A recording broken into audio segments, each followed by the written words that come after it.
Hello, ladies and gentlemen, and welcome to the I never crossed my arms. The second issue, or the second episode of the Superhero News Roundup.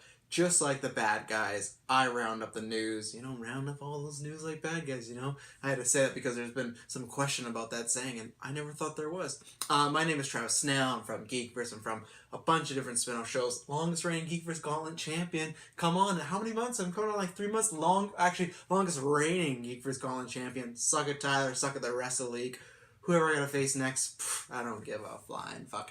Anyways, what we're here to talk about today, if you haven't listened to the past shows, this was a spin-off podcast from Dynamic Duo. We did in-depth news. I'm doing this on my own now because Kyle's off traveling the world, probably dead by now. Actually, I'm talking to him in 2 weeks. And plus, just certain shows are getting changed around, shift around, and I want to get in-depth to the news. So we got a lot to talk about today. Comic-Con. Comic-Con is here. I've never been, unfortunately. It's a sad thing, but it's still such a fun thing to sit down and scroll through your feed and see the news that pops up. We're going to be talking about, I've explained this in the past, this is kind of how the show will go. I'll have my name topic. We'll talk about that first. We'll talk about news that's Marvel, DC, and Fox. I don't know, whatever the order will be. I'll change it as it goes along. So we'll do the news, and then I'm going to do two segments at the end. One is about actual comic book reviews, and I'm not reviewing any today. I'm going to give you what I'm going to be reviewing in August. So then if you're a fan of the show, because I was doing that a lot with the comic book reviews we did in the past. So now I didn't give much notice. I'll give a notice at the end. And then I'm going to do a super... No super. There's no title of this. There is a title, and I just screwed up. A trailer reaction retrospective. Now, I gave a little preview about that on YouTube for the YouTube listeners or followers or watchers. My goodness. You see, this is what happens first week of having a child. Your brain is combobulated. You have no idea what's going on. Very tired, but had to talk about Comic-Con. But... trailer reaction perspective. I did one for Spider-Man on the YouTube channel a while back for the podcast listeners. You're going to hear that today. So that was a little preview. What I do is I watch a trailer that is 5 years or older and kind of like what we do with our Spider-Man retrospectives. Give a little retrospective of how does this trailer play now. Maybe I thought it was a great trailer. Maybe it spoiled too much because we talk about trailers so much. Today I'm doing the first 2 trailers for Avengers. The very first 2 trailers. Going to talk about them. They just hit the 5. Just on the dot 5, I think. So we're going to talk about that a bit later. But let's get down to the nitty gritty. Let's get down to the meat of potatoes. Comic-Con. Now, Comic-Con, the E3 for comic book nerds. The WrestleMania for comic book nerds. Very excited this year. Lots happening this year. So this is going to be a prediction show in a way. I'm going to get to the actual news in a second. I'm going to go bit by bit on these. So I'm going to go franchise by franchise. I'm going to talk about Fox. I'm not talking about, is Predator going to be there? Just comic book related stuff. Because that's what this show is for. Yikes.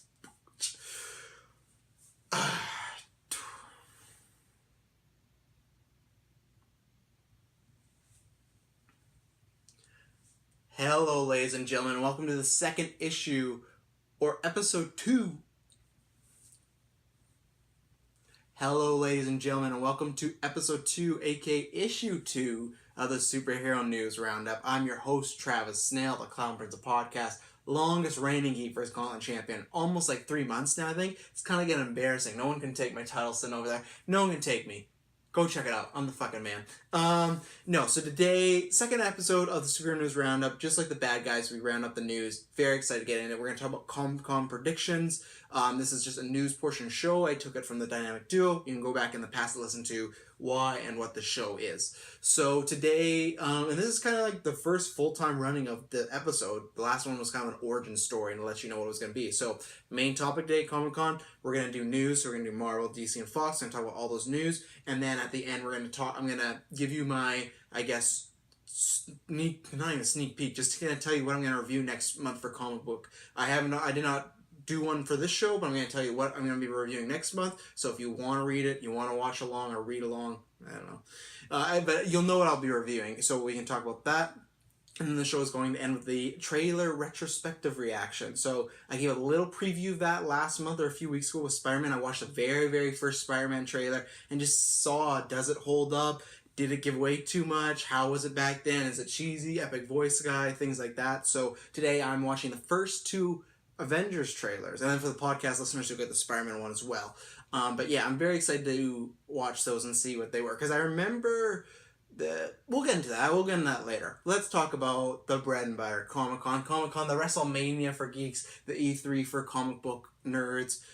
So this year, going to be interesting. I'm very excited to see what everyone does. I feel like it's a bigger year than last year. I don't know why. It's just kind of, I think it's because like you look at DC, we're coming up on Justice League. You look at Marvel, we're coming up on the end of all, like the very first phase 3, like the first chunk, the story arc of Avengers, we're ending there. Fox I don't know how much they're going to show. We're going to talk about it, but they're coming off a great year, or 2 great years, I guess, like Deadpool and Logan. Phenomenal. Marvel, Netflix is having a panel. So I'm going to talk about kind of predictions. We're going to go one by one. We're just doing comic book predictions. We're not talking about, is Predator going to be at Fox? I care, but right now, I don't care. So let's start. I want to start with DC, because I'm going to kind of do a twofer, because this was going to be a topic, or a main topic on a show maybe in a month or two, but I'm doing it now because there's been a lot of news coming out. Oh, geez, Louise, excuse me. There's been a lot of news coming out of release dates and, DC, what was it? They put down, like, a Valentine's Day in 2019, 2020, and then a summer day in 2020. There's talks about Wonder Woman 2 when its release date's coming up. So I want to tie that in. Let's just talk about DC first. So DC panel, I think it's 10:30 or 11:30. I don't know on that one. I might actually have it here for our scheduling. Let's see. Saturday, yeah. I guess it's Warner Brothers, 11:30 a.m. Which a shout out, whether it's just myself or a bunch of the geeks, we're doing a podcast for every panel.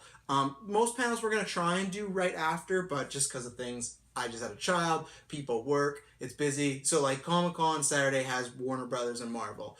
We're going to try our very best to do them right after, but if not, for sure, Saturday we'll be doing 2 podcasts for them. So every day we're going to do that, and we have really cool specials. Check them out or support us on Patreon.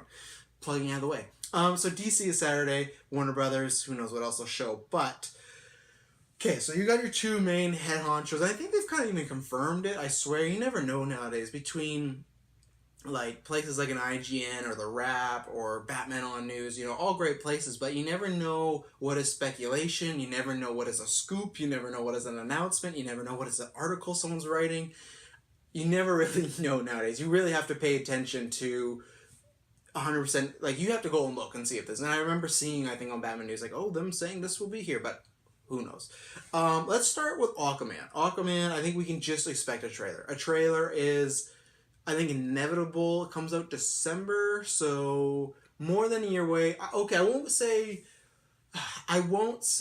a full-on trailer. I could see a minute 30 teaser, lots of cool shots, lots of shots of Aquaman's muscles. I think it's going to be not similar to what we got last year with Justice League, maybe half that. I don't think there's going to be much story. I think it's going to be very cinematic, lots of the shots. I'm very excited to see what James Wan has done with this. I've said I'll still go on record. I think that, even though Infinity War is the most thing I'm excited for my entire life right now, geek-wise, I think Black Panther and Aquaman, those are 2 you got to look out for being, quality-wise, the best movies of 2019 comic book-wise. So very interested to see Aquaman. I think they'll have the cast out there. They'll bring them out, maybe Nicole Kidman, things like that. So I think they'll do that. They'll have the teaser trailer, and I think it's going to be fucking dope. So that's out of the way. Justice League is the big one. We definitely get another trailer, I think, which that's the 3rd trailer. I think we'll get a 4th one when we get a little closer to November, and I hope that's it. And when I hope that's it, I hope it's kind of retooling footage. I don't want to see too much. That was a good thing with Wonder Woman and a bad thing with BVS. Wonder Woman, they held a lot of stuff. You could kind of, go like, okay, it's an origin, we know what's going to happen, she's not going to die, but there's certain twists and certain things that happen in the movie we didn't see coming, unlike a BVS. And that's what I don't want with Justice League. Let's start with this. Superman. I predicted at the beginning of the year they weren't going to show him in a trailer. I feel like an idiot now. I really wish they didn't, even though we know he's going to be in this movie. I think it's kind of, I want it to be like a Luke Skywalker thing. We know Luke, like, we didn't know 100%, but we had a good idea. Okay, Mark Hamill's popping up somewhere here. Obviously, it's probably a smaller role because he's non-posters, this and that. Where could he be? But you kind of have the sense that at one point we're going to see him, or we're going to be directed towards him. I want that with Superman. I don't know. I'm not saying I want him to appear 2 minutes at the end of the film. He can appear right in the middle, whatever, but I want to go in not knowing how he pops up. And even then, if they do show him in the trailer, just show him. Do not show, like Wonder Woman and BVS. Oh, this is when she comes in. Like Doomsday. Okay, this is why they get together. Show flashes of him, or show a heroic shot, or if he's the bad guy, show like an evil shot. Do not go too far with the reveal. I do think they're going to show Superman. I think they're going to do it because this is Comic-Con, a Comic-Con crowd. I think they'll release both teaser and the trailer. I'm going to talk about that with these as well because Comic-Con, you go back and forth. I think DC wants to continue that. Last year they won Comic-Con easily. Marvel apparently had a great panel, but we don't get to see that stuff. We got Doctor Strange. We'll get into that later. And I do think Marvel actually will win this year, and I'll tell you why in a bit. But I think they will release them both with Justice League and Aquaman. If there's one I had to say they wouldn't release, it maybe would be Justice League because they've released 2 already, and they could say, hey, this is just for the crowd. Maybe we'll release like a smaller version of it later. But so Justice League is the one that I'm most interested about because I also think it's going to be completely different trailer as far as tone. You had the last 2 trailers, I think they had like white stripes and they had like a cover song of Come Together. Joss Whedon has taken over. You can read that what you like, but already, Junkie XL gone. They're doing some reshoots. Reshoots were already planned, but I think he's going to have a certain tone, and I don't think that tone's going to be rock music now, which is going to be funny. I'm going to watch the Avengers trailer later, and that's Joss Whedon. I'd like to see, and I think one of them has rock music, but I think for some reason it's going to be more like Avengers Age of Ultron trailer, where it was like, it used like the Pinocchio strings on me sort of vibe, and it was very dark and very, I don't know if it's going to be dark, but I think you're going to maybe get, do we get to hear any of Danny Elfman's score? I think you might get to hear, that's tough. Because I would think you might hear a little bit, like something heroic, something like the Avengers theme. So, but that's my main prediction. My prediction is we will see Superman, and I think, and I don't want to see Superman, but I think we will see Superman. And then I think that we will not get a rock song. I think this is going to be very cinematic, not very, I don't know, to me the Avengers trailer, the Justice League trailers, I didn't love the first one. I really like the second one, but they still feel very rock and roll and kind of bro-y at times, and especially maybe it's because Aquaman had such a big feature in the second one. It feels very Zack Snyder-y. For some reason, I feel like this trailer's not going to feel very Zack Snyder. I feel like you're going to feel a shift. It's almost very much, I'm predicting, remember with Squad when we got the very first Suicide Squad trailer and it was super dark? And it even caught me off guard because it was just, I didn't think every single thing in DC was going to be dark, and even though it's called Suicide Squad, it was just caught me off guard. But then the next time we saw it, fucking Queen, the next time we saw it, Ballroom Blitz, I think, and we got the music video versions, I think that we are going to have a similar thing where Justice League, those first 2 trailers, even like a Rogue One, looks a little bit like a different movie opposed to now, and I think it's just the tone. You're going to have most of the stuff Zack Snyder shot in there. They're going to add pickups, and they're going to add, apparently they're adding more stuff for Wonder Woman, like yada yada yada, but I think you're going to see a shift in the tone. I could be completely wrong, and they can come out with another White Stripes song, but I doubt you hear a licensed song. I'll say that, like a song with a vocalist, a song that's popular, things like that, or a cover of a song. I think it's some generic, or not, good trailer music, or even a little bit of Danny Elfman's score, and I think that would be sick. I wasn't gonna say sick because I feel like I'm like a fucking 16-year-old skater boy punk even when I sometimes get saying, oh, that's sick, I hate that word, but I think it would be very awesome if Joss Whedon's not there, but if who's ever monitoring the panel says, hey, gonna show you this Justice League trailer footage, and they talk a little bit about yada yada yada, the plot or this and that, or they just show the stars, and if they say something like, oh, and you'll get to hear a little tinge of what Danny Elfman's work is doing, and if it sounds great, like someone, I don't think it will be this, but someone put the Batman 89 theme to the Justice League trailer, and it's really cool. If it was something like that, I think they could have people buzzing. So that's Comic-Con wise. And this is what I want to get into because it's kind of tied to Comic-Con. It's a little off topic, but it's a sense because we may get announcements at Comic-Con about this stuff. So Their slate, very interesting, years ago announced a plethora of movies. A plethora of movies that have been shifted around or that are not happening or just have not been talked about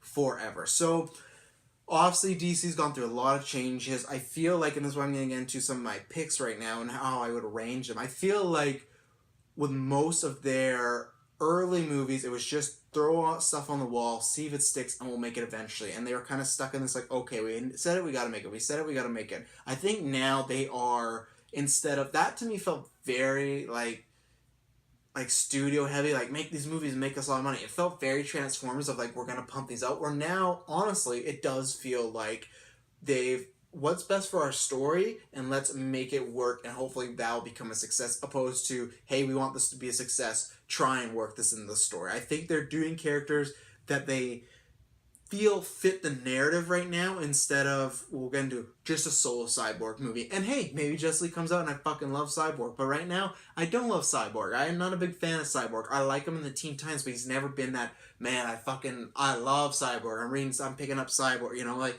meh. I don't care. And it's one of those things that's just like they took every single name they could and like, let's announce this, let's announce this.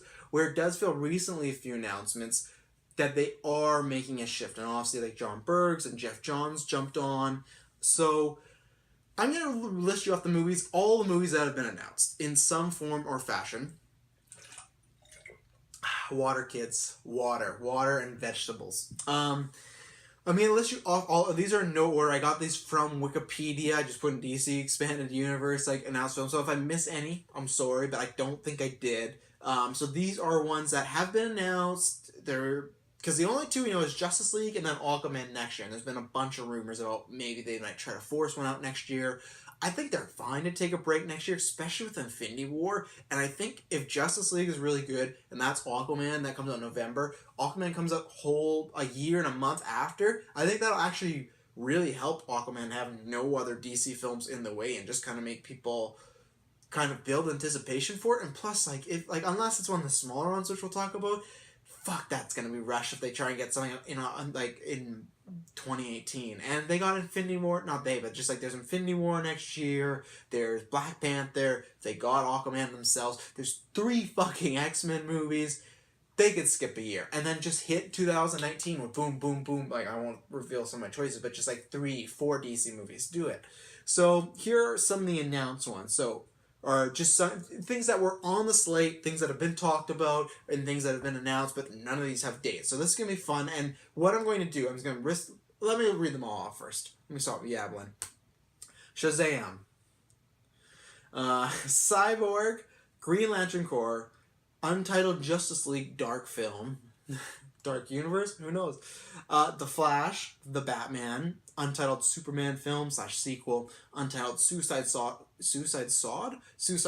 sequel, Gotham City Sirens, Untitled Black Adam Film, Untitled Nightwing Film, which I think would just be called Nightwing, but you know, Untitled Batgirl Film, Untitled Wonder Woman sequel. And it's funny the way these goes. Like, I feel like lots of these are ones that were announced on that slate, like the way Wikipedia has it, and then like the back half is really ones that are recent. Well, what am I saying? People are probably just updating the site. Yikes. So what I'm going to do is I'm not going to go certain dates by them. I think I'll give like an estimate on some of them. I'm not going to go certain dates by them because who the fuck knows, and I can't think that far ahead right now. But I'm going to just, out of these films, go and see what would come out first. So it's really tough. I'm thinking one of the first ones is going to be, so let's say nothing, let's go in the universe that nothing comes out in 2018 with Aquaman. It's just Aquaman, DC's pumping out a bunch, and I think they'll announce a lot of these. And they did say at Comic-Con they're going to announce the release date for Wonder Woman 2. I think, which one comes first out of these? I'm just making a separate list here. So, I got 3 contenders for what could come out after Aquaman, and that would be 2019. So, Wonder Woman sequel, they're going to announce that. At Comic-Con. The Batman, and I think I kind of got a few. I got 4 that I got 4 that I'm confident that these will be the first 4.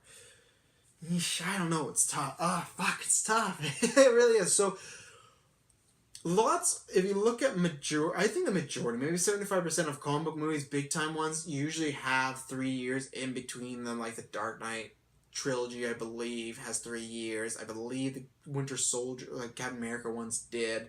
I believe, like Man of Steel did. But then you have a few, like the original Spider-Man series, 2002 to 2004. Iron Man, I'm very, very sure. I'll look it up in a second. Iron Man, I believe, was 2008 to 2010. And if so, my point is that it's not. I just searched Iron Man 2010. Yeah, 2010. My point is 3 years is common, but it's not. It's not out of the realm possibility for it to do for 2 years to be a thing. I think lots of people have, because they announced what is it, they announced that one summer 2020, and let's take February out because I think that's either like Gotham City Sirens or Suicide Squad for 2019 or 2020, whatever it was. I think what because let's see, Patty Jenkins is down tours. I think Wonder Woman, I'm making it right now, I think Wonder Woman will be number one. I think that'll be the first one after Aquaman. I think it's a little bit of a risk because it's a bigger. It's tough because then there was rumors of Squad starting production in March 2018. They had already talked about a director, which we'll talk about later. And that's a lot smaller of a budget. So you know what? That's what I'm gonna do. I'm gonna go Suicide Squad sequel first to come out after Aquaman, and then Wonder Woman right after. Because to me, the reason is, with these two, my picks are very similar. Squad, why it gets a bump is because it's going to be smaller, I hope. It's going to be smaller. I think it's a much easier to put together task than Wonder Woman, which is going to be another war film, which again, we'll talk about later. It's going to be on a much grander scope. My main reason for putting these as 1 and 2 is because I think they need to capitalize on both Wonder Woman and Harley Quinn right away. Harley Quinn was already a popular character, but all you had to do is look at pictures of that year's Halloween and you'll know how popular Harley Quinn was. She was off the charts. Margot Robbie, for the most part, everyone loved her. She killed it. She stole that movie. She was talked about as a high point for the DCEU, and people want to see more of her. I think she is a money-making machine. I think she's going to be...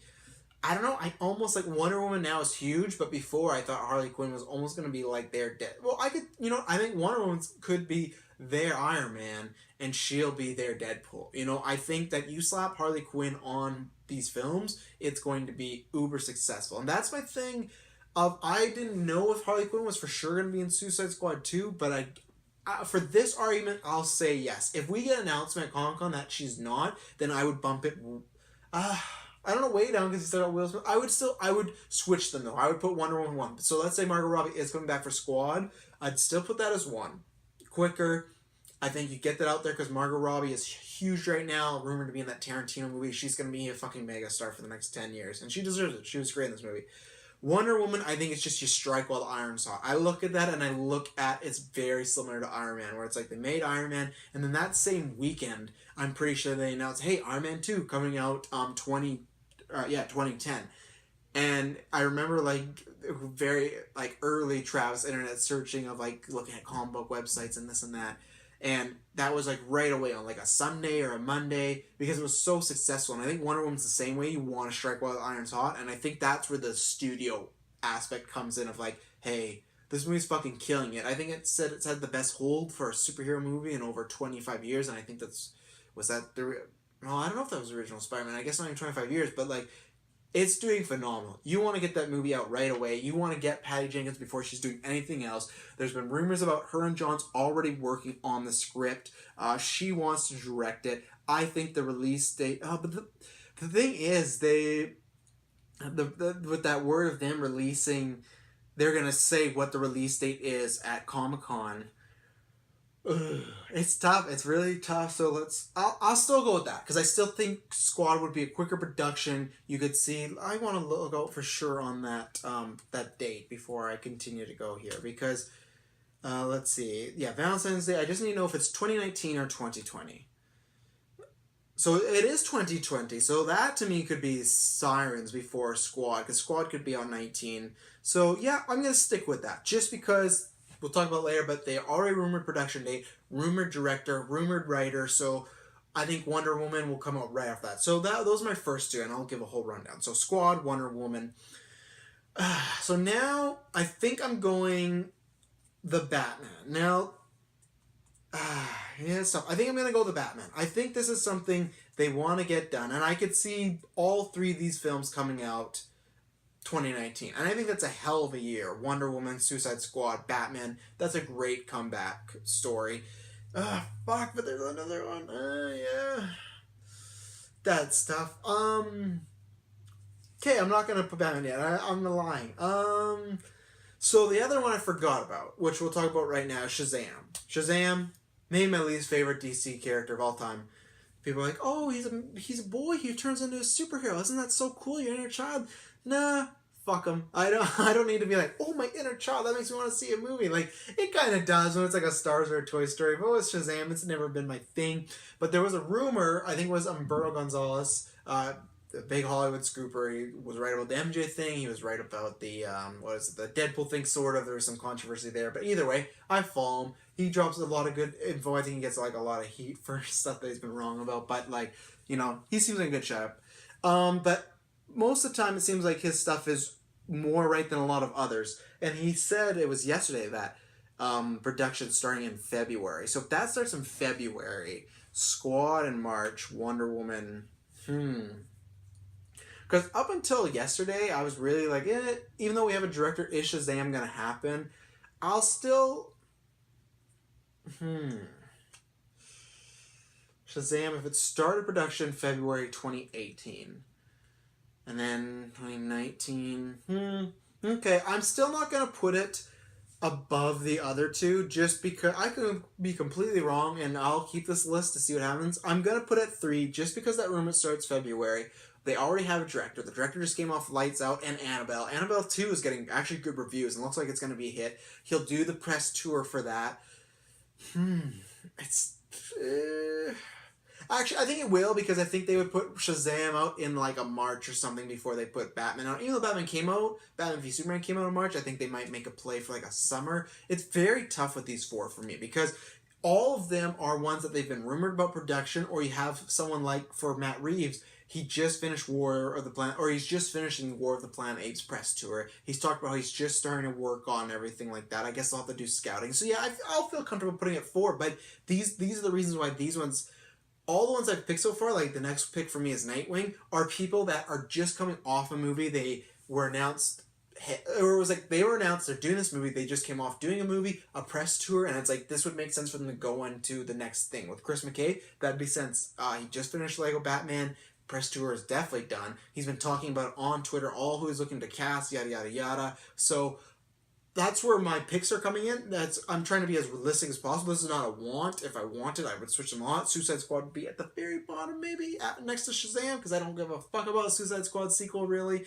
I'm going off ones that I think are the most realistic to come out and have the best chance, and what the directors are doing. Directors can drop all the time from DC, as we've seen, but lately it's been pretty well. There's not been too much controversy, so let's do that. I'm gonna feel so fucking shitty about these picks, but like, so I'm hoping this Saturday Wonder Woman, the announcement, will make me feel so much better. So, okay, let's see. Okay, so Suicide Squad, I'm going at 1.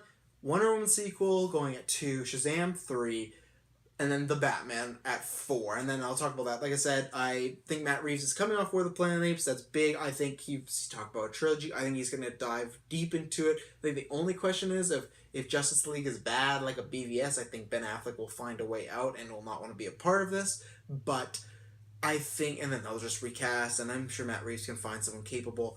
I think that this one has the best shot. I think DC want this movie out next year. I think they want a Batman movie. Batman makes dollars. He makes bank. Even though Wonder Woman is huge right now and doing better than any other Batman movies as far as like holding at a box office, Batman's still their crown jewel. And I think they even said Batman's their crown jewel. And I think you look at what BVS did should have been much bigger, but still on a very, very polarized from fans and very, very like not mixed from critics, negative from critics, still almost made $1 billion.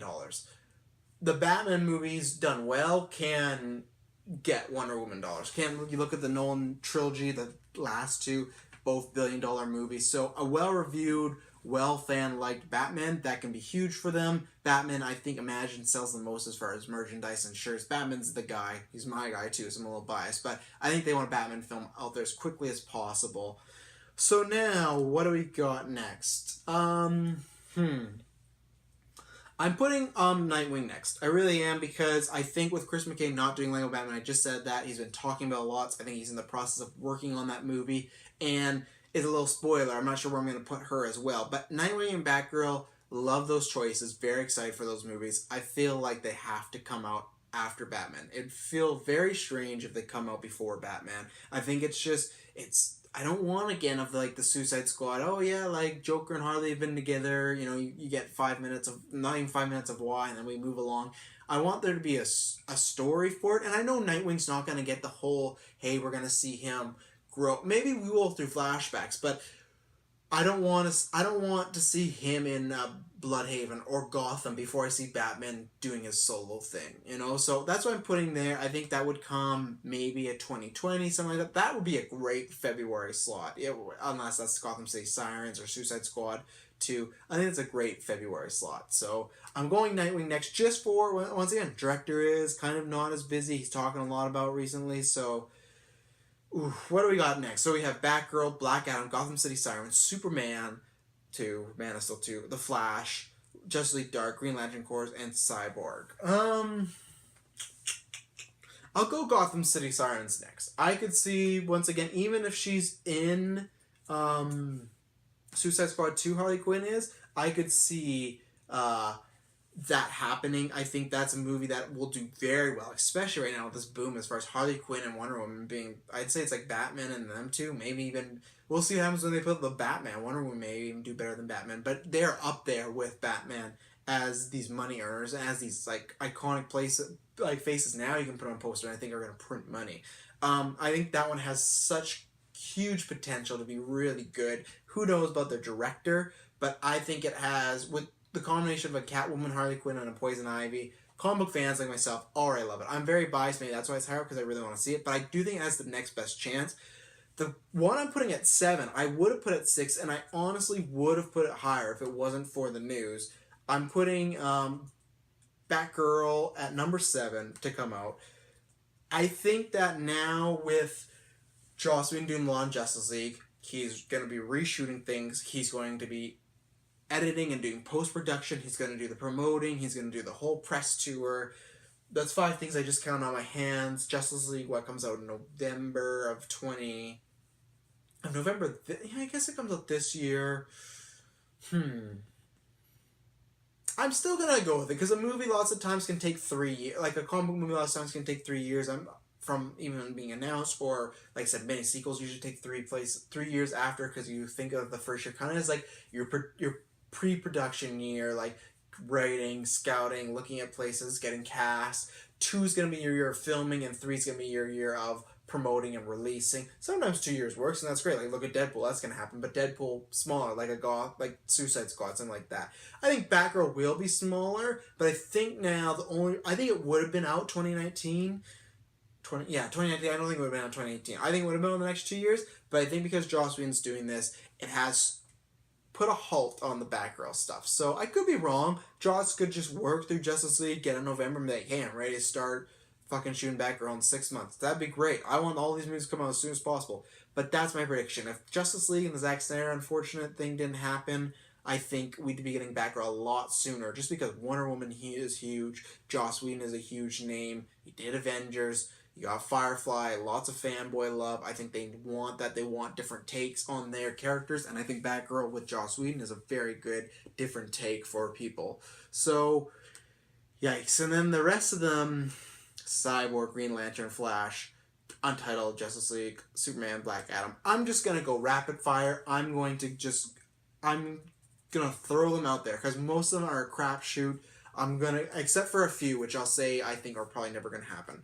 So I'm going Flash next. I just think because Ezra's already cast, there's been scripts, there's been rewrites, there's been multiple directors. We heard about directors being talked about this year. Maybe they'll announce that this weekend. I think that's the next logical one. Who knows? That could be a summer 2020 as well. I think that is over these next two, or these next four, I guess. And then I'll go. This is the last one that's kind of tough for me. The rest of the three, I can kind of. I'll tell you why it's not that tough. It's between Superman and Green Lantern. Hmm. Yeesh. I'll go. Because they've been so quiet on Man of Steel. So quiet. I'll go Superman just to see, because maybe there was that rumor of Matthew Vaughn directing and everything like that, but there hasn't been much lately. But I think now could be a time. I think hopefully after Justice League, Superman will be back to being very popular or in good graces for most people. You know, like he's kind of been outshined the past few years. So I'll go Superman and then I'll go Green Lantern, because Green Lantern we'll talk about in a bit. We've heard a little bit here and there, but not too much. So these next three. The reason that it's not that hard for me is because I think there's a good chance that none of these ever happen. So the next one I'm gonna go Black Adam. I still think there's a chance it never happens. We've apparently heard that Black Adam's not going to be in Shazam, which is his main rival. There's rumors that he might be in Man of Steel 2 as the villain. I don't know. I really don't know. Dwayne Johnson has said many times that, hey, you might see him sooner than you think. That could be true, but apparently, like, Shazam was put, like, really, like, don't say, like, The Rock is in it, like, in reports, like, putting it out when it could come out, like, The Rock's not in this movie. Very strange. I think Rock could appear in the DCEU, the actual Black Adam movie. I don't know, and it doesn't really sound like a good idea to me anyway, so I'm gonna go that one next, or, like, third last, just because The Rock's in it, and if he wants something to get done, he'll do it. So I think there's still a chance. The next two, I'm gonna go Justice League. I'm gonna. Between Justice League Dark and Cyborg, these are two movies I think could maybe never happen, or they could happen in a different realm. You know what? I'll go Cyborg next, even though I don't think that's gonna happen. I don't care about Cyborg. I think you have a better chance at, hey, do Justice League, Cyborg kind of leaves, Nightwing's huge. Go do a Teen Titans movie or a Titans movie. You know, I think that is much more suitable. And then instead of Cyborg being like, you know, the 6th, 7th most important character in Justice League, he could be the first or second in Teen Titans, because we'd already seen him. He's established. I don't think a Cyborg movie will actually happen. I don't think there's that much interest.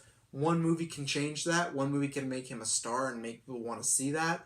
Me, you got a lot of convincing, but there's a good chance I don't think the Cyborg movie actually ever happens, and I'll go Justice League Dark last there, because I think other than Guillermo del Toro, they've talked about it a few times. I don't know how serious they are about it, and they've also talked about making things very lighthearted and yada yada yada, and more fun.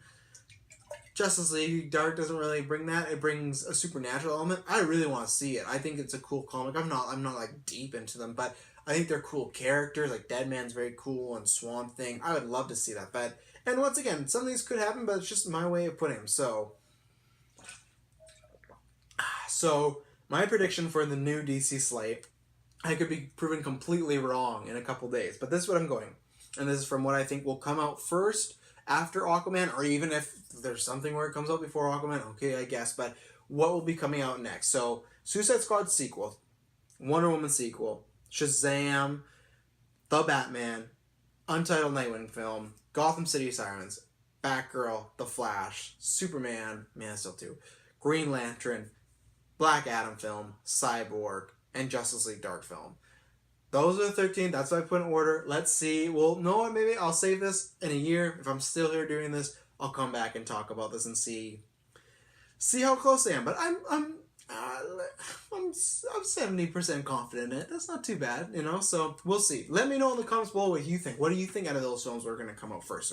Are you the same as me? Do you think Cyborg's not going to come out at all? Let me know. Show me your list down below, because there's the ones I've gone back and forth with. I will always, but I got to put a line in the sand. So moving on, getting back into the full Marvel, and like I said, that is Comic-Con news, because I think they are going to announce some release dates or tentative release dates, so that's why I wanted to get ahead of it before, because then if I did it after, there'd be 3 or 4 options. Not as fun. Marvel, I think, so competition breeds good stuff for us. It breeds excitement. And you look at something like an Xbox versus PlayStation, a WWE versus a WCW. Marvel last year didn't have anything to worry about. And they don't. And this is with Geekverse and this and Dynamic Duo. My goal is to get, at least with our fan base, to get in a way where we can talk about like a DC versus Marvel in a fun way. You should, when people be like, you can't really compare the films. Like when people are like, you can't really compare Logan to BVS. It's completely different. You know, that you can't do that. You can. They're movies. They're comic book movies. They're darker movies. You should be able to compare. It's such a cop-out that people just, if there's something they kind of like, but they know it's not well received, it's like, well, don't compare that. That's not even fair. Like, that's a way to write it off of saying, like, someone being, oh, Logan's better, but you can be like, oh, well, you can't compare it, so it doesn't really matter. You can. It's for fun. Let's get back to having fun debates, like something like a movie fight show. Like, let's get back to having stupid fanboy debates of like, hey, could Superman beat Batman? I think so. Well, no, this is why you're wrong. Boom, boom, boom. They're fucking movies. They're fucking fictional characters. Let's have some fun and let's debate this stuff. And that's why, to me, there is a little rivalry between Marvel versus DC, but not that much. For people building it up, both companies have said many times, I've said this, many other people, it's not a hot take.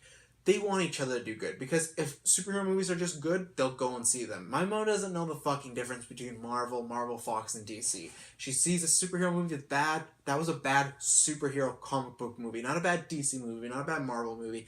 And yeah, people are getting more savvy. The audiences aren't stupid. But at the end of the day, there's still a good chunk of people that don't give a fuck about that. Or maybe someone like a Liam, who if he's seen a couple of that, he's like, man, he knows all the differences. And he kind of goes, like, he's a former co-host of ours. And just kind of like, well, you know, I can kind of miss the next one. Like Ant-Man. He's like, I can miss the next one because I'm just kind of feeling tired. Last ones didn't really impress me. That can happen. So having a good Wonder Woman movie and then having a good Spider-Man movie helps each other a lot because it is it helps them both be successful. That's why to me it's like BVS got a really good like opening weekend bump. I felt like it was even lower, but I felt it got a better bump from like Deadpool coming out a few months before, and then that's why Civil War to me was like opened a little bit lower than I thought because BVS came out. I was like, I didn't really like Batman vs Superman. Don't need to see Civil War. So they all need to help each other. But of course, there's a little rivalry. You want both each other to do well, but you want to be a little bit better. Let's say if Taylor from the podcast, you know, that fucking loser. But let's say if he actually take him out, yeah, I'd want him to fail. Let's say Dylan. Let's say Dylan leaves Geekverse, yada yada yada, for different reasons. He wants to do this or that. I'm gonna wish him success. I'm gonna wish his podcast successful. I would still be like, hey, I hope you do well, but I still want to do a bit better than you. You know, and I feel like that's the same with Marvel and DC. Like, hey, we both want each other to do good because we're partners in this. But at the end of the day, Marvel wants to be the one holding the ball. DC wants to be the one holding the ball. Last year, they didn't need to worry about holding the ball, Marvel, at all. DC had a lot of controversial films, a lot of controversial news, disappointing films sometimes as far as box office. I still think BVS is a little bit of, not a disappointment, but a little lackluster. Should have been $1 billion. We've talked about that ad nauseum. So I think Marvel, last year they released just the Doctor Strange for the public, just the Doctor Strange trailer. I think they showed off Guardians and they showed off a little bit of Thor and stuff like that. But they didn't show much off. I think this year, because of Wonder Woman, I think that puts the heat on them a bit. Spider-Man Homecoming, great opening weekend. Apparently the biggest MCU second week drop, though. And I think that has a lot to do with Spider-Man fatigue, one, because I think it's a great movie, and I think people can go and see it, and I think it's really enjoyable. I'm excited to see how it does in the next few weeks, and see how it holds, but I think I've lost my train of thought. No, I think it was a Spider-Man fatigue, and I think that War of the Planet Apes was not the smartest for them both to kind of cannibalize each other. There should have been one more week apart. So I think there's not a huge amount of pressure, but a little pressure to kick ass. And I think they have to do that with Avengers Infinity War. And I think that is their way, because Aquaman could be a great trailer. Justice League could be a great trailer. If they drop the trailer that has been rumored, or even a little, like even maybe, let's say if that was like a minute 30, this is a minute trailer. If they drop a trailer that has a lot of that footage that was rumored, or not even rumored, that people saw at D23, if they drop footage of Thanos throwing a fucking moon at the Avengers, might drop. It's over. There's no discussion anymore of, oh, who won Comic-Con this year? Marvel, Fox, DC. Marvel wins easily, and you can't compete with that just because it's the fucking like finale of a 22 film arc. You can't compete with that. DC, no matter how, and I'm sorry, even if you Batman's my favorite character of all time. He can't fucking compete with that alone. Even with the Justice League, with some people we don't even fucking know, and for mainstream people. So all they have to do is drop that, and I do think they will. I think some people have been like, "Oh, it's too far out." They'll drop it with Thor. Thor's in fucking November. I'm sorry, not gonna happen there. I really don't think so. I think we'll get one attached, but if we get the first one in November, and then what? December, January, February, March, April, May, only 6 months, and you say that it's like that's a lot of time to promote a movie. It is, but this has to be their Return of the King, Return of the Jedi. Fuck, finales always have Return. This should be Return of the, maybe Avengers 4 is Return of the Avengers. That'd be fucking sick. There we go. I said sick again. I think they need to start promoting this almost a year out because it's July and it would be, 10 months? I think it's worth that promotion. I don't think it's something that is going to get people tiresome because it's not an Avengers 2. That's why I think Avengers 2, which is still one of very, very, very, one of the most successful movies of all time, it still had a little bit of a meh, we saw the Avengers. It was great. And now it's like, oh, we hope Avengers 2 is great. But we've seen this before. People like myself and other people got excited for Ultron because he's a huge comic book character. But for everybody else, it's like, I loved Avengers. I'll definitely go see it. But it's not, man, you gotta, they're putting Hulk together and they're putting Thor together and they're putting Iron, they're all in the same movie? This movie will have that. I don't think this is gonna have that same fatigue around it that some people talk about superheroes, which I don't think is real. They're all fucking uber successful. So, but I just mean as far as fatigue of trailers, something that I worry with Justice League. If they drop one here and they gotta drop another one, it's like that's 4 in a year, or like in a year and a half. It's kind of tough. I think this one warrants that. I think the second people in the mainstream see, because they've heard rumblings, but until they see Benedict Cumberbatch, Iron Man, Spider-Man, I don't know why I got no Doctor Strange, I just call him Benedict, but like Doctor Strange, Chris Pratt as Star-Lord, you see those 4 together, and you see all the rest of them too, but you see those 4, that's when it really sets in of like, shit, they're doing it again. Like, Iron Man and Chris Pratt alone is going to be a huge seller for this movie. Seeing those 2 together for mainstream people, because those 2 are people that, like, they love them now, and they're huge stars. I think it warrants that, and I think that's all they would drop. I think that's all we would see. We're gonna see. I think we'll get our. We could maybe get another. We could do the reverse where they could show Infinity War footage at Comic-Con. Okay, let's start with this way. I think at Comic-Con, not talking about online, at Comic-Con you'll get a Thor trailer. You get Black Panther behind the scenes or some scenes. I don't think another trailer. The first one just came out in June, and yeah. You get to see some Ant-Man and the Wasp stuff, and I think that's about it. They could talk a little bit more about Captain Marvel. They could officially announce her being in Infinity War or show some concept art, things like that. But I think those are ones, and you'll definitely get Infinity War. So what we get as far as people like myself and Geekverse will be sitting at home breaking down this news. Black Panther, I could see that behind the scenes and clips thing just being for the crowd. Same thing with Ant-Man and Wasp. I think behind the scenes some clip things. I don't know. I think they just maybe started shooting. They've started or they're about to. So more concept art, something with Paul Rudd. And then the 2, I do think a Thor Ragnarok trailer and I do think an Infinity War trailer. For public, if they want to go balls to walls, they release them both. Knowing Marvel, they could maybe only release one. And if that's the case, I think there's a chance we only get the Thor Ragnarok one, which is still going to be great. I'm excited to see a new Thor trailer. That other one was fantastic. One of the best comic book trailers ever. It really set the tone. I just think they might do that because it's like the equivalent of Doctor Strange. It's kind of not lesser known, but it's on the smaller tier because I don't think everyone loves the first 2 Thor movies. I love Thor 1, but Thor 2 is the worst MCU movie yet. And it's still good, but I think there's a chance, but I think if they want to compete, they release Infinity War. If they want to win, they release Infinity War. If they want to annihilate, they release Infinity War and Thor Ragnarok. So as my official prediction, I say we'll just get Thor Ragnarok, and maybe Comic-Con will get that D23 trailer, but online we'll get a very small teaser. I fucking so bad want to see it. I want to see Cap with this fucking beard and looking all grungy and dark and depressed. I want to see it. So those are my predictions for that. MCU, talking about that, usually you go around the other way. Marvel Netflix, I think I'll keep it short. I think you'll have Defenders come on stage. That'll be cool. I'll talk more about it.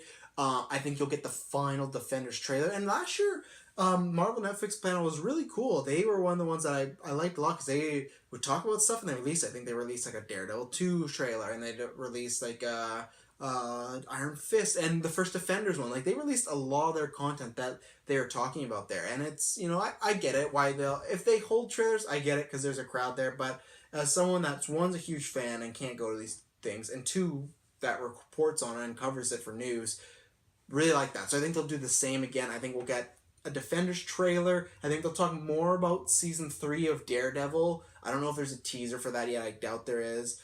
Ooh, Jessica Jones. I think we might get our first teaser for season 2 of that. Back to Daredevil, I think we could get a conversation about it kind of being like born again, and maybe official announcement that Vincent D'Onofrio is going to be back as like a main series, like lead or co-star this time. I think the big one, and I think the one that everyone's anticipating, I am for Defenders, but we've seen that. Our fucking bodies are ready. I cannot wait for August 18th. It's like Infinity War, Defenders. I love Batman and Justice League. I'm so intrigued to see that movie, but Defenders is the same thing. I cannot wait to see all these characters together. Punisher. We're 100%, I think we'll get a panel. John Barenthal will come up. I think we're 100% getting a trailer. I think this trailer is going to be balls to the wall, fucking insane, brutal, dark, and I think if they haven't, they'll confirm whether it's through a panel or press release, that it's like 8 or 10 episodes, whatever the rumor is. The rumor is it's not a full 13. I cannot wait to see this, and I think they are going to drop that trailer. I think that's how they... do they close? I think that's how they start or they close. It's a 50-50 between that and Defenders, unless they have some big secret like, oh, She-Hulk's coming. Or Blade. Oh, fuck, if they announce Blade or something, that'd be sick. Or Moon Knight. Moon Knight is the one I want the most. But I think for sure Punisher trailer, and it's going to be great. Fox, if we can talk about that quickly as far as some dates. They were talked about there's 6 mystery films. I think we will get a Deadpool 2 teaser for sure. And even then it will be something like the one we got before Logan. Might not have anything to do with the actual movie. It'll just be something Ryan Reynolds and the directors will shoot and put together. Maybe a few little clips here and there. Maybe something with Josh Brolin as Cable. Some concept art or just something. But I think Deadpool 2 will have something there. And I don't think it's going to be as huge. I think that one is... Let's take a look here. Let's do a quick shout out. So Thursday, 11:30 a.m. is the Fox one. Friday at 5... No. That's a personal plan, isn't it? No, 5:15, is that the Marvel Netflix panel? I think so. Completely wrong on my schedule, but I think Friday night is the Marvel Netflix panel, and then Saturday are both Warner's and Marvel Studios. So I don't know how much they're actually going to have, Fox, for X-Men stuff. I know they'll have Deadpool 2. I think they'll talk a lot about that. They'll promote that. I think you'll get the cast of what they call. I guess they're officially calling it Dark Phoenix now. I think you'll get those people coming back. Maybe we'll get our official confirmation as Jessica Chastain as Alondra and the Sheer Empire and everything like that. I think they've just started shooting. If not, they're about to. Same as Ant-Man, but I think they're in. I think they said Montreal or something, Canada. So I think they'll make a trip down. They'll talk about it, but I don't think too much footage or anything like that. Maybe, because what they did is they secured, and these release dates change all the time. It could be nothing, but they really secured 6 secret release dates. So let's say those all stay, and it's not counting what's coming out next. So that would be, let's say, another X-Men movie, a Deadpool 3 movie, an X-Force movie, probably still that Gambit movie. And then, what was the other one? There's that rumor of, I don't think we talk about news, but it's not worth talking about, like a young adult focusing on Reed Richards and, what the fuck is her name? Sue Richards. Yeah. Sue Richards, Sue Storm, kids in Fantastic Four. So let's say that's the reboot they're going with, and let's say that's the 5th one. I think the 6th one is something that is just maybe out there. Maybe it's like a New Mutants 2. Maybe it's something. Maybe it's another X-Men. Maybe it's another Deadpool. Who knows? But maybe they announce something like a D23 movie. What the fuck? Yeah, we bought the rights. Just a D20. No, an X-23. Something to expand upon that. Maybe they bring out Daphne and Keane and they announce that. I would love that. I think they have lots of potential to continue on that story. I think Logan was a great endpoint, but if you want to follow certain threads, you can.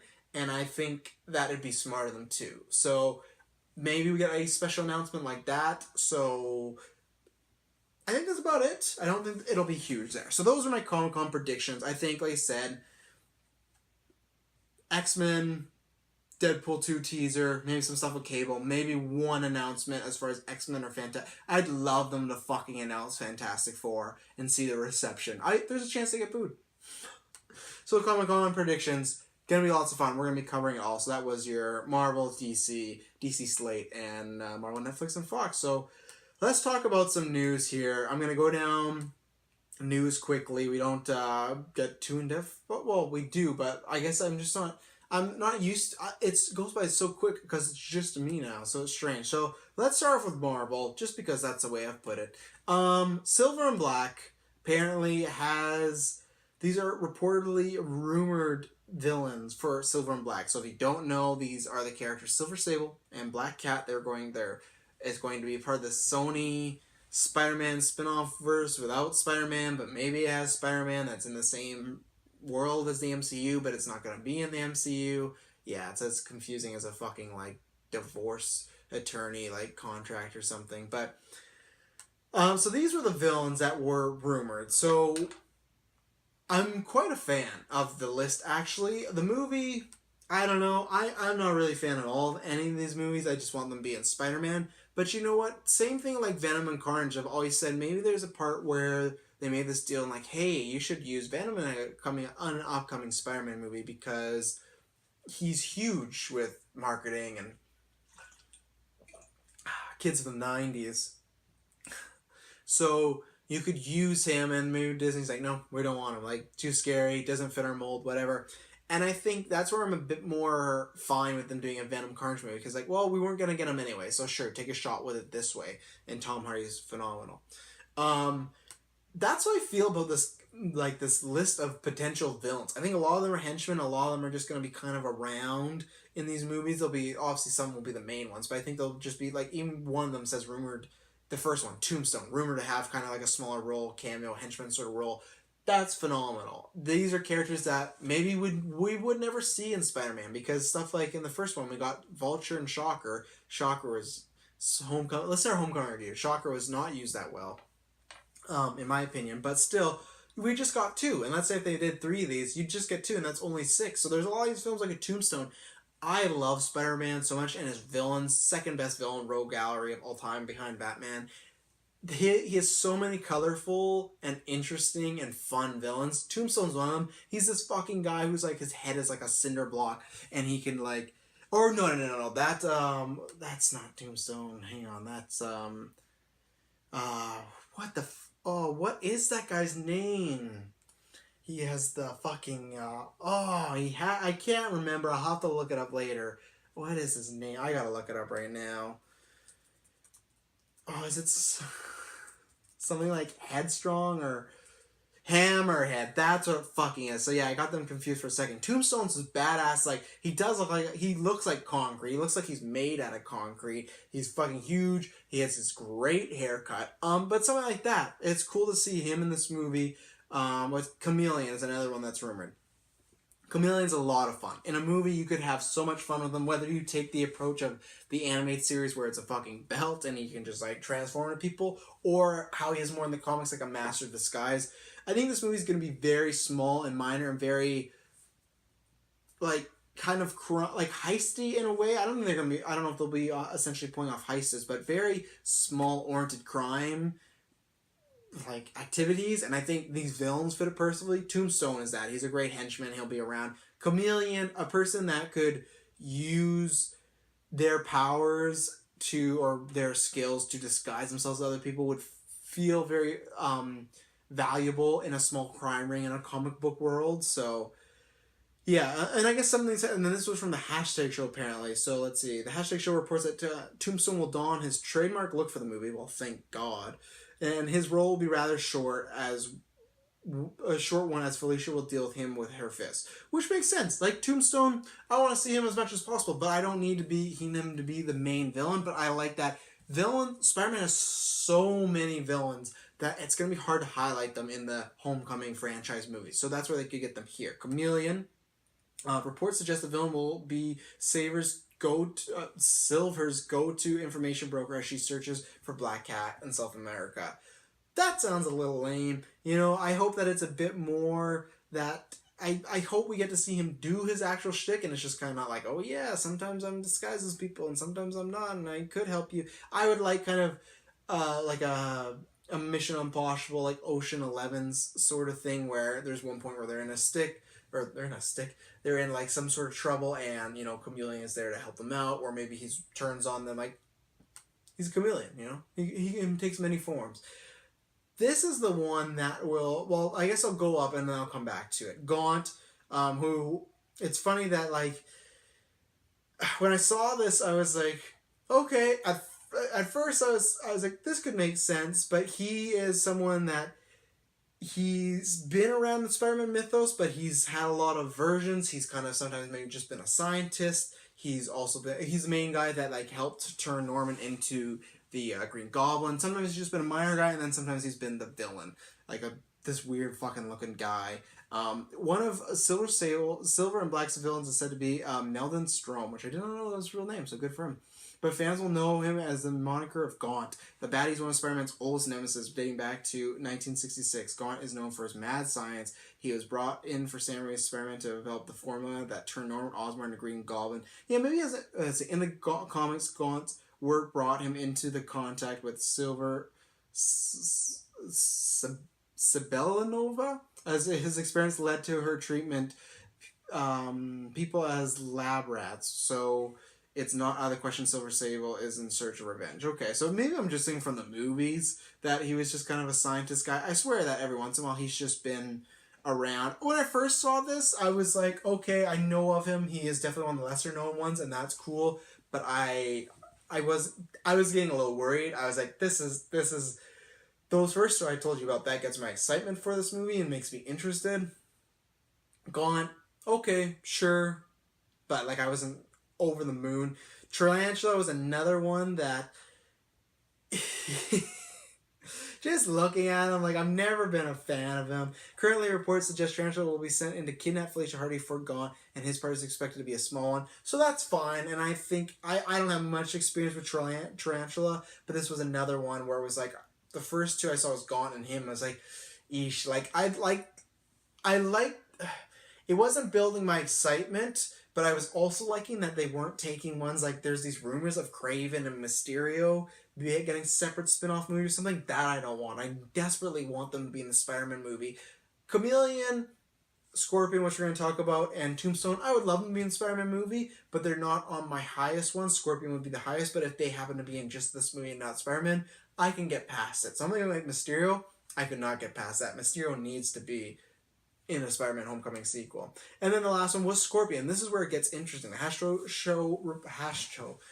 show reports Gaunt will give Gargan the exosuit the Scorpion wears in the comics, and he will return for a climactic fight in the film's end. So, I guess spoilers, but I don't know. Don't always believe this stuff, because honestly, it says to be the role's very small. I feel like a lot of these other than Gaunt are going to be very small. Once again, I think that kind of has to do with, like, you look at Ocean's 11, like Andy Garcia being the villain, like, kind of this over-looming threat, but nothing too big, and they always have henchmen and a part. This is interesting because, spoilers for Homecoming, if you haven't seen it, 3, 2, 1, it's your fault now. And it's a minor one. Scorpion, Matt Gargan, is in Homecoming, and it seems like they kind of maybe leave the door open for him to come back to be a villain. So some people have said, hey, is it going to be the same actor that goes into this? Because this was rumored a couple weeks ago. Is this the same actor that goes into Silver and Black? Or is it going to be two separate Scorpions?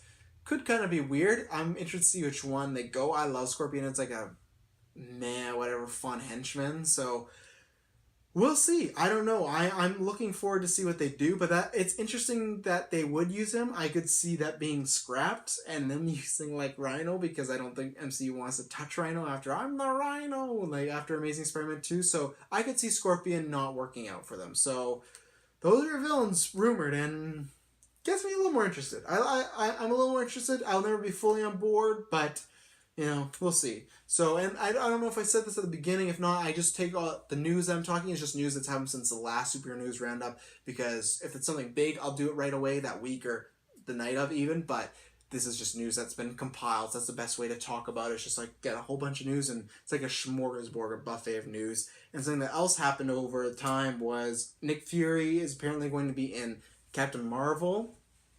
Reports have gone back and forth to saying he's a co-lead, to saying that it's a more smaller role. And I actually really hope it's a co-lead, not in the sense of him taking away from Captain Marvel, and I guess co-lead's the wrong word, but something how he was used in a little like Iron Man 2, but more like Winter Soldier. I think it's time for Nick Fury to come back. I think there's a reason he didn't come back, because he's like one of the more higher paid people, but I think it's a good idea to bring him back. Samuel L. Jackson always delivers. He's a great Nick Fury. I think that character still has a lot of importance, and I think he is more needed for, it's not anything against like her being a woman, because with Wonder Woman I didn't think it needed a Batman or that.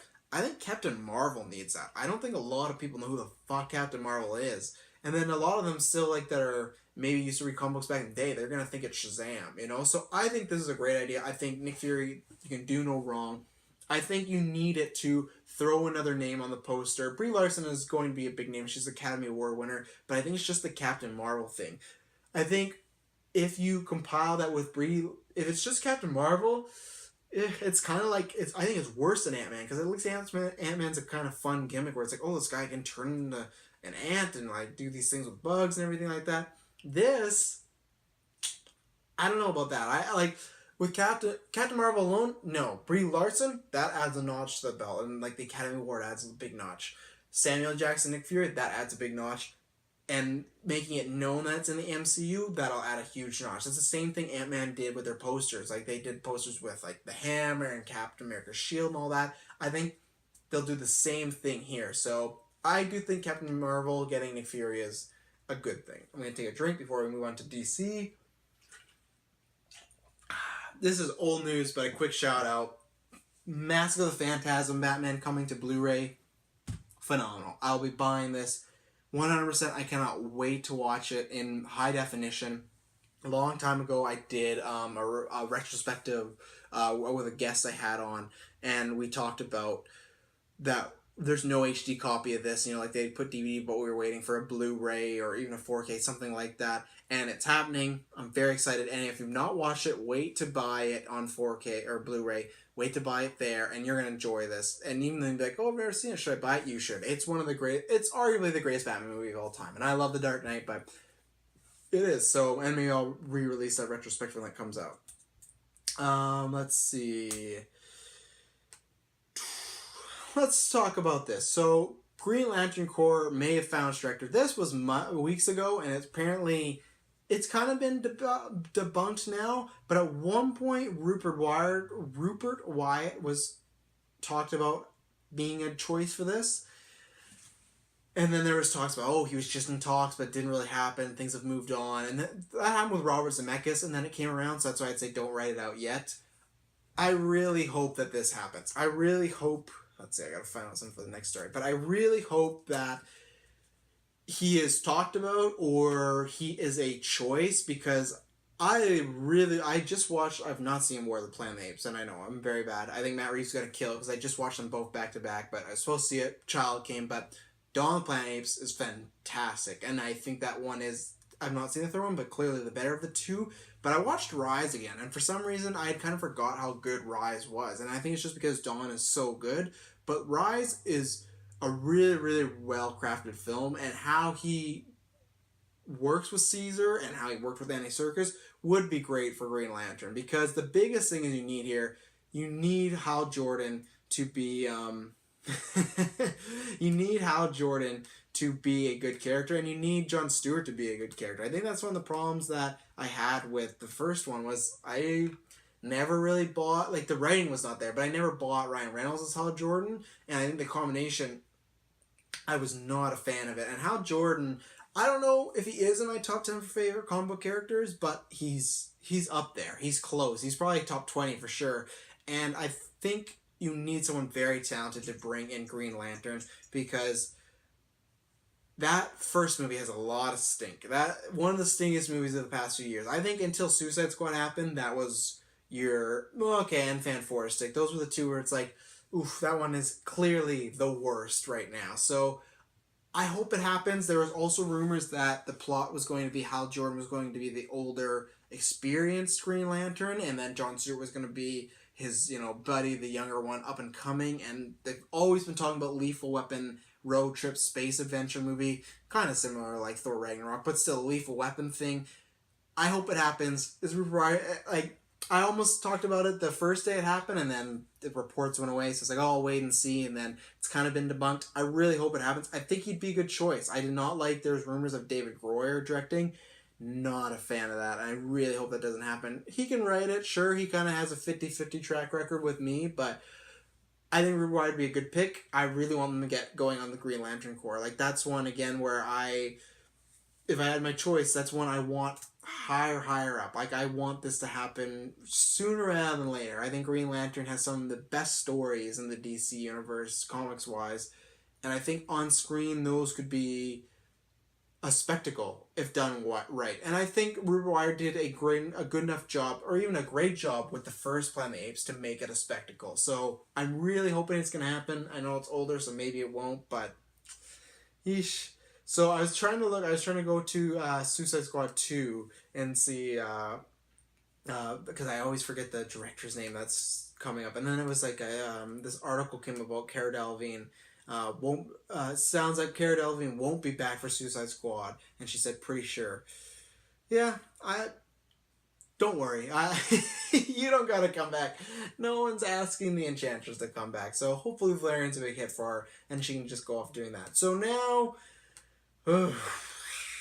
Suicide Squad. Oh, and I also want to shout out too. I forgot to talk about Marvel. I forgot to add in the notes today when I record this. Walton Goggins has been announced that he's going to be in Ant-Man and the Wasp.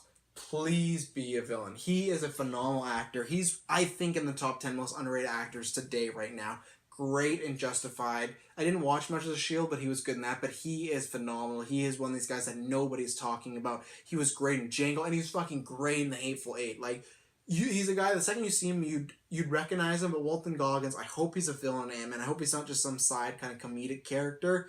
I hope he's a villain, and I've been waiting for him to get in a comic book movie, and I hope it is a villain, and he has a bigger role, because Marvel's been on the upswing with villains. I want to do a video about that soon. They've been on the upswing, and great choice. So Suicide Squad 2. Not a fan of the first one. Let me take a drink of water for this. Not a fan of the first one. Do not like the first one. Very disappointed with it in many spectrums. 2, I think, doesn't really need to happen, but it's gonna. I get it. Made lots of money. You got stars. You got Margot Robbie, Will Smith. Okay. Few months ago, I guess more than a few months ago, Mel Gibson was talked about it for directing it, being the front runner. And I'm not a fan of Mel Gibson as far as a person. I don't need him in these movies, but at the same time, I went, well, Suicide Squad 2 was kind of a shitbox, and I think they need somebody, or they just, I think David Ayer could have pulled off. There's been so much rumors about and speculation about what happened, but I think he could have pulled it off. So either way, you need somebody that's headstrong. You needed a visionary, and that's where I kind of had the bounce with Mel Gibson. Like, hey, I'm not a big fan of him getting into this, but he could bring a new take to it, and something that Suicide Squad, I think this needs to kick the door down and be great, Suicide Squad 2. Because if the next one comes out and it's just decent to, or it has the same quality as the last one, or just a decent, let's just stop making these. Like, we don't need a Transformers version of, like, comic book movies. So I was like, okay, let's see what he has, and then was quiet, very, very quiet. And the good thing about Mel Gibson was, what the thought of it was, Academy Award winning director, nominated director, great actor. He wouldn't be acting it, but has that pedigree. And then also, I think he's a guy that the studio couldn't boss around. He can sometimes be a crazy man, and I think there's nobody that's gonna fuck with Mel Gibson. So that could have been great. Could have been bad for the movie, but it could have been great. Rumors was that there's a few. There's one that it was going to be starting production on March 2018. There was rumors that it was too many script rewrites made Mel Gibson go off and do something else. And then the rumor is the front runner is, and I'm trying not to pronounce his name, or I'm trying not to butcher his name, so I'm sorry if I do. Duam Colette Sarah. I think I said it right. I'm not sure. No disrespect to this guy. I'm sure he's a great guy. I have no personal problem with him, like the Mel Gibson thing, where I'm like, Mel Gibson's kind of a piece of shit.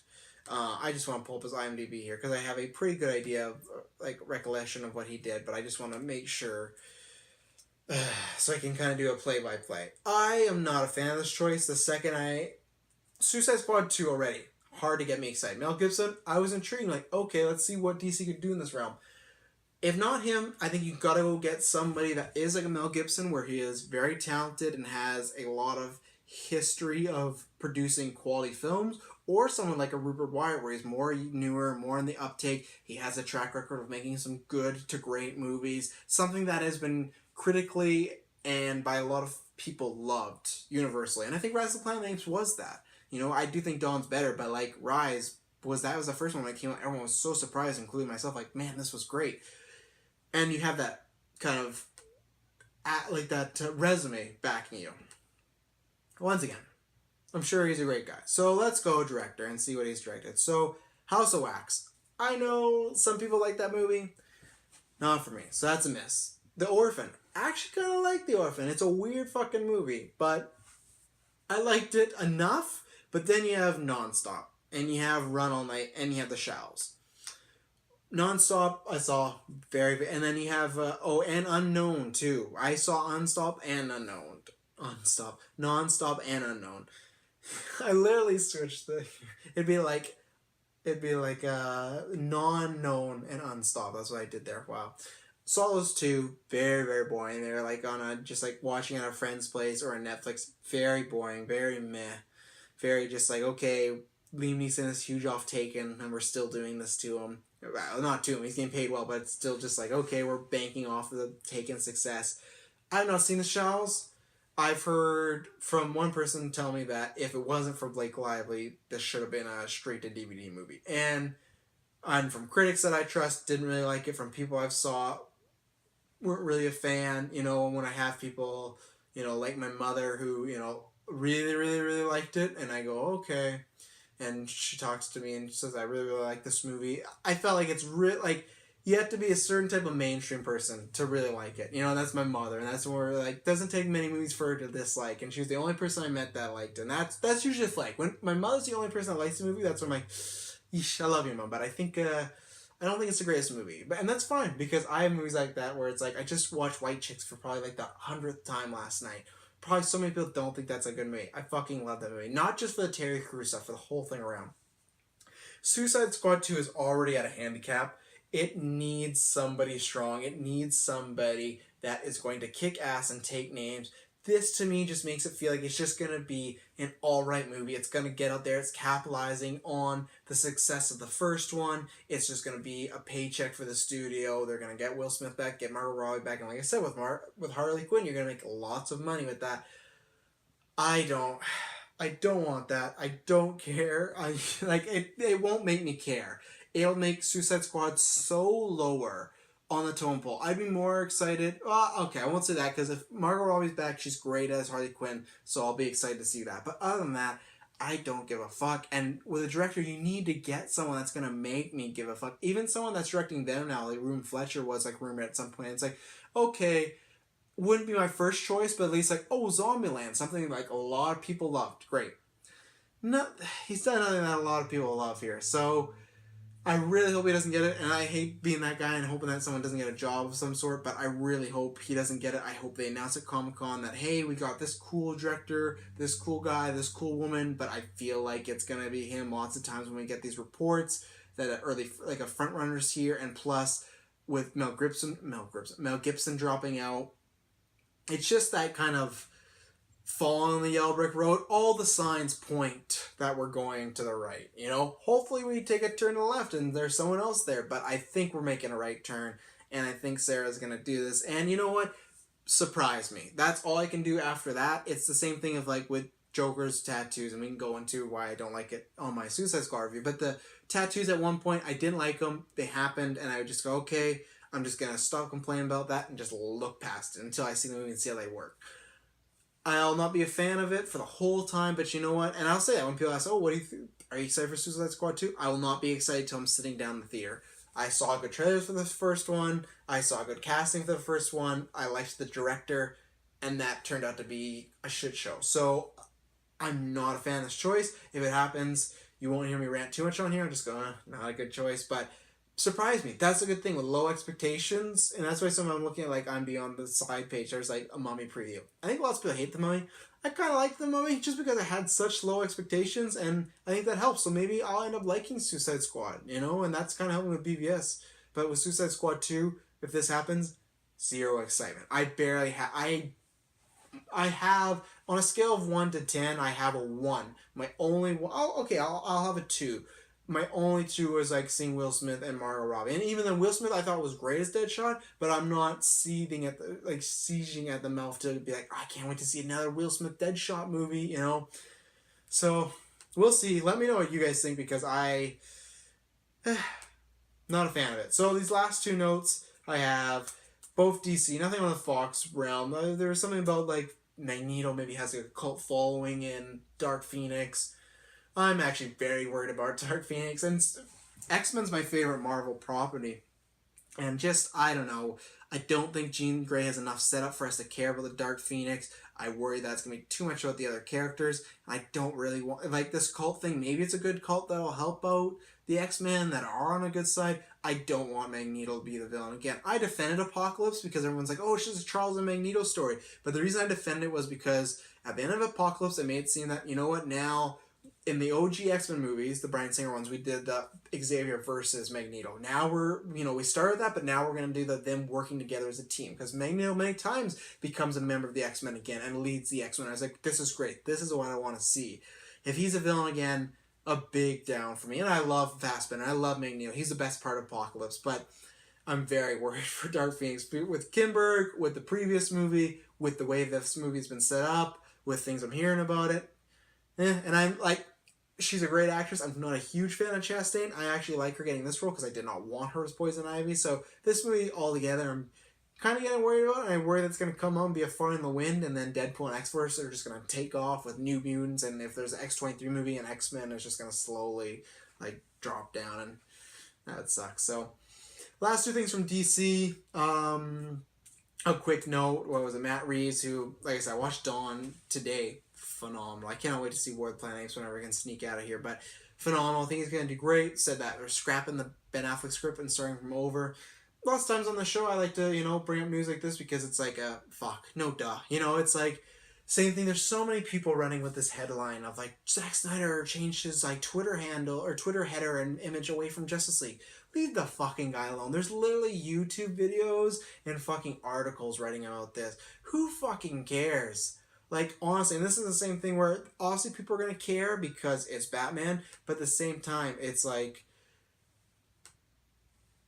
you didn't think they were going to change it. You didn't think that he's going to start over and do a new script. So I don't know. My only question is, I wonder if Destro's still going to be in it, and I think no. And I think what's going to happen is, I kind of hope that Cyborg and Destro kind of get folded into this Teen Titans film or this Titans film. So I kind of hope that's going to happen. So, and I'm excited for Matt Reeves to start over. I think that was part of the thing, that he wants some creative control. He said he does have control, and DC and Warner are excited to see what he can do. So I think that he will provide a great Batman movie. And I think it's in kind of no duh. Obviously people are going to run with it because he said that, but kind of a no-doubt moment. I'm glad he's starting over. It makes sense. If Affleck had any problem with it, he should go away. And that's no disrespect. I want Affleck to stay as Batman, but it's like, if you wanted to make your film, you gotta be the director. That's my only worry. I hope they all get along. That's just my worry. Then, that's my fear, them butting heads. I'm like, oh, you should do it this way. You should do it this way. Well, I'm gonna do it this way. So, and then finally,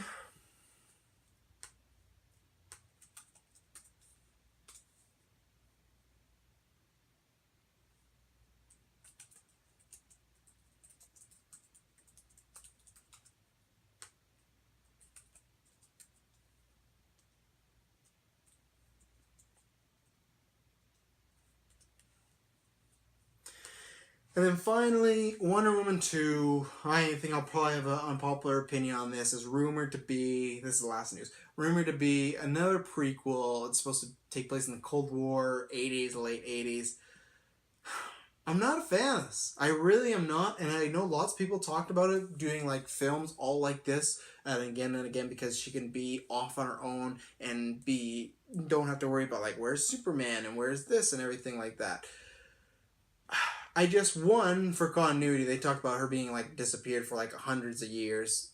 Didn't really get addressed in Wonder Woman, and it wouldn't in this, so they're just kind of ignoring that, which is fine. You can retcon some stuff, but we talked about this with Dylan. Oh, I guess me and Dylan talked about this with Incredibles 2, and kind of how I worry it's gonna be like Finding Dory, and I kind of worry Wonder Woman could be like that. I wanted to be in present day because I'm not a big prequels fan to begin with for any movie.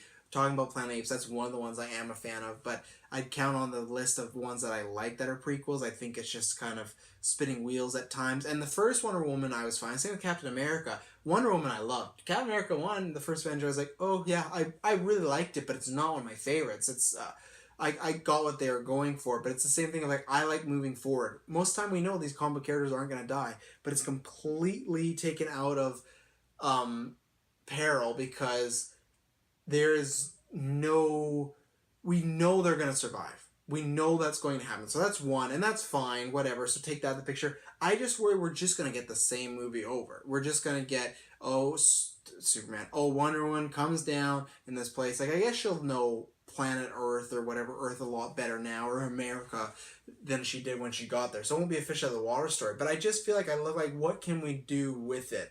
And the only good thing is with it is it's not going to be connected to, like I said, something can happen, you won't worry, where's Batman, where's Superman, but I feel like that should be a challenge up to the director to be able to look at Winter Soldier. That was, obviously you still got those, like, what about the Avengers? But it was enough contained incident that, okay, maybe they couldn't get to them, or maybe it happened so quickly, there wasn't time to get to them, so they had to work on their feet. I want to see a story in the present day. I don't want to always have to see Wonder Woman movies where it's like, okay, we know Justice League happened and BVS happened, like, we know her story after, and I'm not going to be striking against it. I'm not going to see and say, this is going to be bad. I think she could still go and put out a great film, but I think it kind of is just going to be a retread of Wonder Woman 1, and I really don't want that. And I am worried about that. So let me know what you think in the comments, because I think all I see is people going on and off about how they're very excited for this, and I think that's a great call, or they think that's a great call. For me, I think we're just going to get I have all the faith in Patty Jenkins, so maybe she can prove me wrong, but makes me a little worried for it. Alright, now we're coming to the close of the Superhero News Roundup, issue 2. This will be the part in the future where I'll go into a comic book review. Like I said, I haven't decided. I think eventually the show, haven't decided. Either if it's once a month, then we'll put all the segments together. If it's twice a month, then there'll be maybe this and the trailer reactions separated or whatnot, or other segments may come in that I'm tinkering with. Not sure how it's going to work, this or that. But either way, whenever this segment is happening, I would give you a warning like this. So if it was one without it, I'd say, okay, I'm letting you know what I'm going to read, and then the next one. And if you don't care, you can just skip ahead. That's all good. If not, what I'm going to be reading, so in August, whenever it is, so there could be a Superhero News Roundup before August, but that one will not have the comic book review. So my plan is to do it after, but you never know. There's some huge news that maybe I'll do before, and that's where it comes into the show might be once or twice a month. So I will be doing DC Metal #1. I'm very excited for this and very intrigued. Scott Snyder is one of my favorite all-time writers, and it's kind of like a Nolan thing where it's like, wow, like, he hasn't been around that long, but I just love his work so much. His Batman run, I think that he did with Greg Capullo a couple of years ago with New 52, I think it's going to go down as one of the greatest, not Batman comic book runs, but just comic book runs in general. I'm not sure what to expect. They say metal, it's looking like very hardcore, like heavy metal, like rock sort of theme inspired. But the big thing is, one, I'm going to read anything Scott Snyder does, and two, Scott Snyder and Greg Capullo are back together. Greg Capullo went to go work on some other things, so I'm very excited. So that's what I'm going to be reading. DC Metal #1. No idea really what it's about. I haven't looked too much into it. I've seen the covers. They look phenomenal. I'll read anything with those two, so that's what I'll be reading. Now, let's get into the end of the show here. Avengers trailer. So I'm going to be watching the first two. Those are the only two I could find. I did with the Spider-Man one, but now I try to find ones that are just like this one, Marvel Entertainment. I'm only watching the official ones. The Spider-Man one I think was official, I'm pretty sure, but it was like an offshoot. Plus that was a lot older, 2001, 2002, hard to find. So I'll be interested to see. And we could be getting this weekend an Infinity War trailer, so I think this was fitting to watch this now. And let's see. So the first one published October 11th, 2011. So, and let's see, look at that. So October 11th. And what was that? November, December, January, February, March, April, May. So see, kind of shoots my argument in the foot when I say, oh, you need a big year and keep pumping it out. You know, same thing with Avengers. They didn't listen to my advice. They didn't do the whole, like, Star Wars a year before it comes out. Here's a trailer. Like, 7 months, they dropped the first one, and they were fine. One of the biggest movies of all time. So let's watch this. Yeah, and maybe if you want, you can go and watch it first and come back and watch what I say, but really it's only a trailer, you know what it is. And it's just kind of studying and finding out of the trailer. It's nothing too in-depth. I talk a little bit about them. It's just for some fun to go back and look. Because like I said, there's many times I'm like, I wonder, you know, what did I think about this trailer? Did it give away too much? And I just wasn't in that mindset, like this critical mindset. So let's watch this Avengers trailer. Number 1.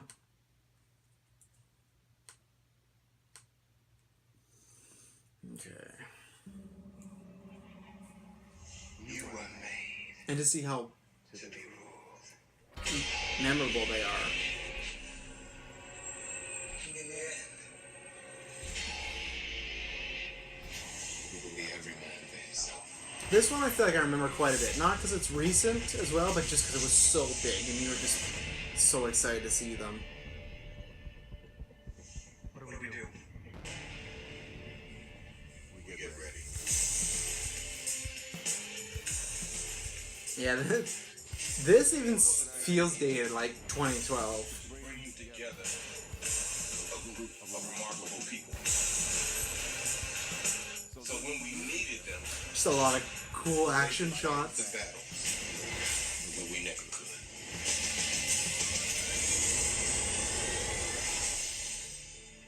Gentlemen, what are you prepared to do? Just gentlemen, no love for Black Widow. No offense, but I don't play well with others. Big man in suit armor. Take that away. What are you? Genius, billionaire, playboy, philanthropist.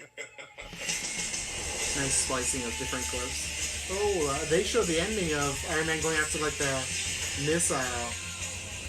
Gonna turn that down for copyright reasons.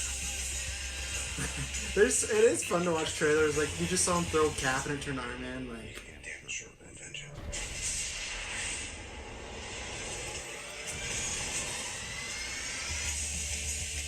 good trailer, and that shot was just like at the beginning of the movie. That's like nothing special. Your work is unparalleled, and I'm a huge fan of the way you lose control, turn into an enormous reinvention.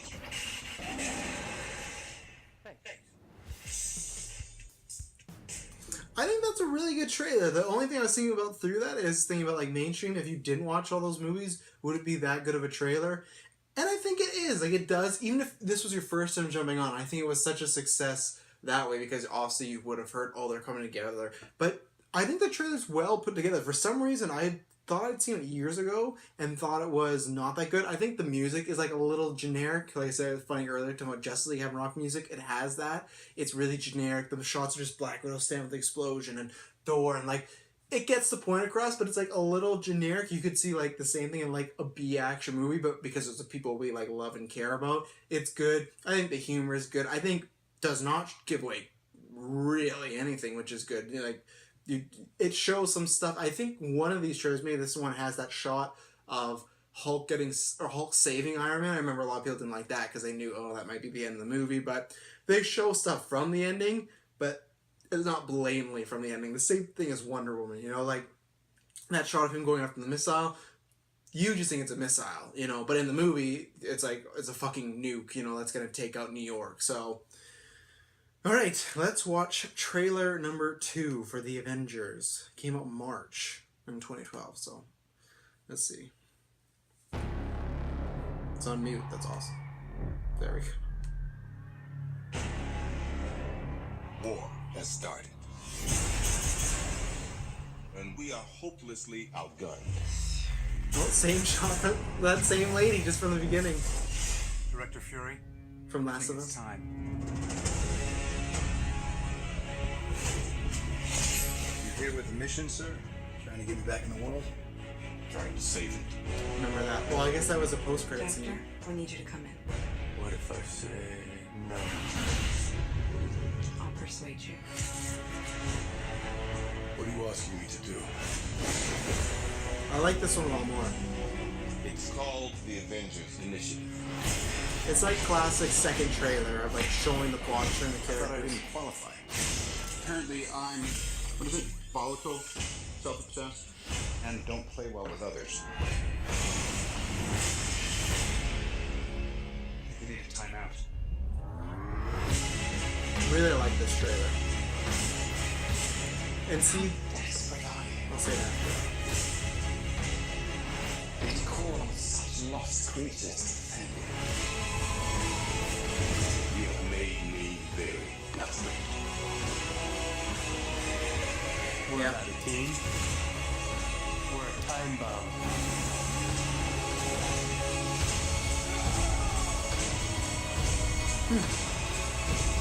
Lots of action, lots of like emotional stuff.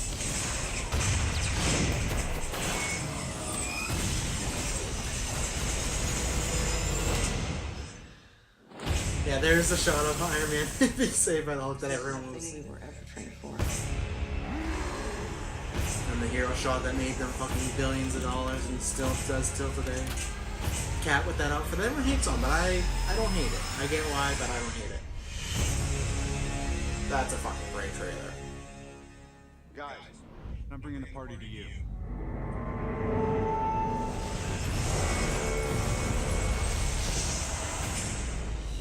That trailer definitely plays with a lot more of showing stuff that is near the end and could be like spoilery, but like other than the Hulk Iron Man thing, which people did figure out, that's been talked about a lot, that bringing the party to you, that's a big moment, but there's no the biggest they did show a lot of stuff, but the thing was they didn't show, you know, oh, the team up or them fighting, get Loki, the team up. They did show like Iron Man and Cap fighting and things like that, but like I think that was smart to do back in the day because you're trying to really show that these characters are crossing over. I think that was the problem with the first trailer. Other than that shot of them in the room together, it felt like, okay, yeah, we're putting them together. This is gonna be cool. Let's see what they do. But this really felt like you're seeing them together for the first time. Like there's a shot of Bruce and Steve like shaking hands. I think that's a really, really well done trailer. And I think talking about earlier that first trailer of the rock music, this is what I think the Justice League trailer at Comic-Con is going to be. I think it's going to be very, very similar to this.